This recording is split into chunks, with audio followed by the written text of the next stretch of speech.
పార్టీలో జాయిన్ కావడం సంకేతం. గ్రామాల్లో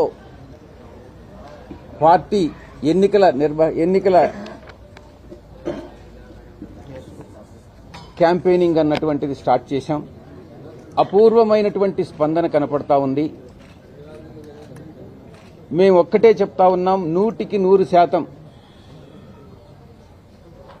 నెల్లూరు పార్లమెంటు పరిధిలో ఉన్నటువంటి 7 అసెంబ్లీ స్థానాల్ని వైఎస్ఆర్సీపీ కైవసం చేసుకోబోతా ఉంది. జనసేన పార్టీ ఏ ప్రాతినిధ్యం లేనటువంటి అసెంబ్లీలో గాని పార్లమెంటులో గాని ఏ ప్రాతినిధ్యం లేనటువంటి ఒక చిన్న రాజకీయ పార్టీ. ఆ పార్టీకి భవిష్యత్తు లేదు. ఆ పార్టీ వేరే పార్టీలతో అనుసంధానం అయితేనే ఏదో కొంచెం కొద్దో గొప్పో 1-2 సీట్లు వస్తాయన్నటువంటి నమ్మకంతో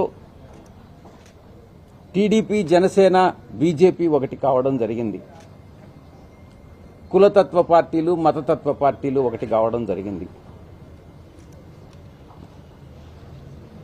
ఆ పార్టీ నుంచి ఈరోజు 100 మంది చేరటం, నిన్న ఆమ్ ఆద్మీ పార్టీ నుంచి 150 మంది వైఎస్ఆర్ కాంగ్రెస్ పార్టీలో నెల్లూరు జిల్లాలో మాత్రమే చేరడం, ఇవన్నీ కూడా వైఎస్ఆర్ కాంగ్రెస్ పార్టీ రాబోయేటటువంటి ఎన్నికల్లో విజయం సాధించేదానికి సంకేతం అన్నటువంటి విషయం మనకు తెలుస్తూనే ఉంది.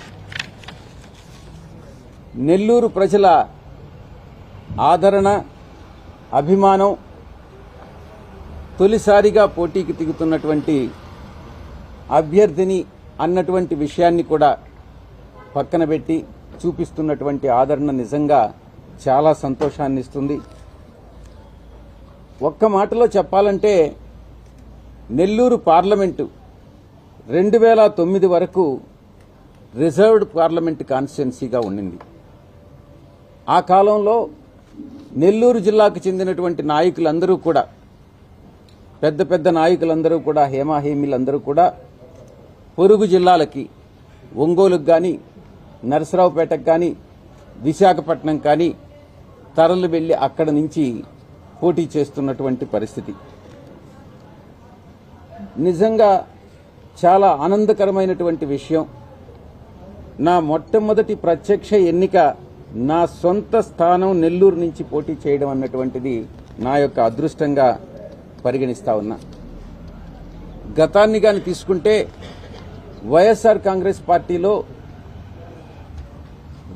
నేను 2011లో పార్టీ ఆవిర్భవించిన తర్వాత 2014 నుంచి పార్టీ కోసం పనిచేస్తూ వచ్చాను. పార్టీ వ్యవహారాలన్నీ చూసుకుంటూ ఇంచుమించుగా రాష్ట్రంలో ప్రతి రీజియన్కి కూడా మొట్టమొదట గోదావరి జిల్లాలకి రీజనల్ కోఆర్డినేటర్గా వ్యవహరించాను. ఆ తర్వాత ఉత్తరాంధ్రకు రీజనల్ కోఆర్డినేటర్గా వ్యవహరించాను. ఆ తర్వాత రాయలసీమలో కొన్ని జిల్లాలకి రీజనల్ కోఆర్డినేటర్గా వ్యవహరించాను. ఆ తర్వాత కోస్తా జిల్లాలకి నెల్లూరు, ఒంగోలు, బాపట్ల, తిరుపతి ఈ నియోజకవర్గాలకి ఇంచుమించుగా రాష్ట్రంలో ప్రతి జిల్లాకి నేను సమన్వయకర్తగా వ్యవహరించడం జరిగింది. పార్టీ జాతీయ ప్రధాన కార్యదర్శిగా, నేషనల్ జనరల్ సెక్రటరీ, పార్లమెంటులో వైఎస్ఆర్ కాంగ్రెస్ పార్టీ పార్లమెంటరీ నాయకుడిగా, పార్టీ నాయకుడిగా సేవలందిస్తూ పార్టీకి వచ్చాను. ఒక అపూర్వమైనటువంటి ఒక అనుభవాన్ని సంపాదించుకోవడం నిజంగా నాకు చాలా సంతోషంగా ఉంది. ఆ యొక్క అనుభవంతో నెల్లూరు అభివృద్ధికి, నెల్లూరు పట్టణ ప్రాంత ప్రజల, పార్లమెంటు ప్రజల, జిల్లాలో ఉండేటటువంటి ప్రజలందరి సమస్యల పరిష్కారానికి నేను కృషి చేస్తానని మీ అందరికీ కూడా ఈ సందర్భంగా తెలియజేసుకుంటా ఉన్నా. పార్లమెంటు పరిధిలో ఉన్నటువంటి 7 అసెంబ్లీ స్థానాల నుంచి, అభ్యర్థుల నుంచి, శాసనసభకు పోటీ చేసే అభ్యర్థుల నుంచి లభిస్తున్నటువంటి సహకారం, వారి మద్దతు మా గెలుపుపై పార్టీలో పెరిగినటువంటి విశ్వాసాన్ని ప్రతిబింబిస్తూ ఉంది. ఈ యొక్క జనాదరణ చూసి